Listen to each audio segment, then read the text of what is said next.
Magandang araw mga mami. So another day, another food trip. So kakain kami ngayon sa Kura Sushi. So sushi na umiikot tapos parang may bullet train. So in case gusto niyo mag-order, ibu-bullet train. Kung wala naman dun sa umiikot na sushi, yes, scan nyo lang yung code. Tapos mag-order kayo sa cellphone. So kasama ko paling asawa ko and yung sister niya dito. So let's try this one. Ito yung parang shell. Yan lang yung pinipili ko kasi hindi ako kumakain ng isda na hilaw. Pwede na lang kung kinilaw. Yes naman. Kasi dito fresh na fresh yung mga isda kaya di ko trip. Tapos ito naman yung baka na matamis. Yes.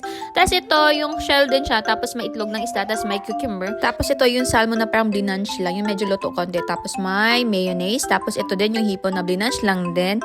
Kaso matitikman mo pa din yung lansa. So I'm not into fresh talaga, girl. Mukhaon kong kinilaw pero dili yun ang hilaw. Tapos ito naman yung parang shell din. Ito din isang klase ng shell din. Yan yung